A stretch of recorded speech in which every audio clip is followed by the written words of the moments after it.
বিশ্বব্যাংক প্রকাশিত খাদ্য মূল্যস্ফীতি ঝুঁকিতে লাল শ্রেণীতে আছে বাংলাদেশ। প্রায় 2 বছর ধরে বাংলাদেশ এই শ্রেণীতে অবস্থান করছে। সম্প্রতি বিশ্বব্যাংক বিশ্বের বিভিন্ন দেশের খাদ্য নিরাপত্তার হালনাগাদ পরিস্থিতি তুলে ধরে তথ্যউপাত্ত প্রকাশ করেছে। প্রতি 6 মাস পর পর এই চিত্র প্রকাশ করে থাকে সংস্থাটি। সেই অনুসারে প্রায় 2 বছর ধরেই বাংলাদেশ লাল তালিকায় অর্থাৎ অবস্থানের পরিবর্তন হয়নি।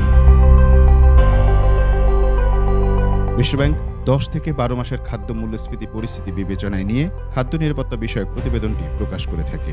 বাংলাদেশের পাশাপাশি আরও 14টি দেশ লাল শ্রেণীতে আছে।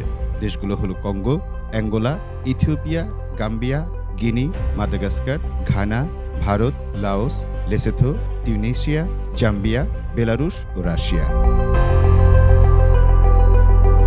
খাদ্য মূল্যস্ফীতি কোন দেশে কত বেশি তা বোঝাতে বিভিন্ন দেশকে 4 শ্রেণীতে ভাগ করেছে বিশ্বব্যাংক।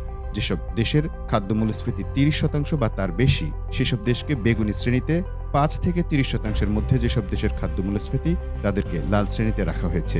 এছাড়া 2 থেকে 5% মধ্যে মূল্যস্ফীতির দেশগুলোকে হলুদ ও 2% কম মূল্যস্ফীতির দেশগুলোকে সবুজ শ্রেণীতে রাখা হয়েছে।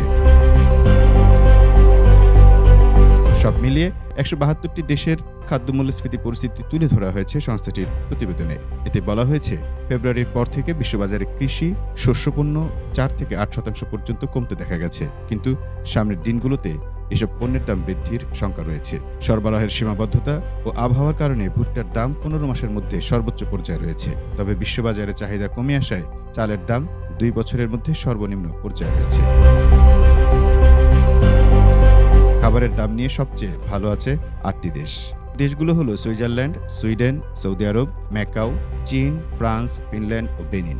উচ্চ খাদ্য মূল্যস্ফীতি বিবেচনায় বিশ্বব্যাংকের তালিকায় টানা 1 বছর ধরে সবচেয়ে খারাপ শ্রেণী বেগুনিতে আছে 6টি দেশ। এই দেশগুলো হলো মালাউমি, দক্ষিণ সুদান, হাইতি, মিয়ানমার, আর্জেন্টিনা ও তুরস্ক। উল্লেখ্য, প্রায় 3 বছর ধরে বাংলাদেশে উচ্চ মূল্যস্ফীতি চলছে। তবে 1 বছর ধরে খাদ্য মূল্যস্ফীতি বেশি ছিল।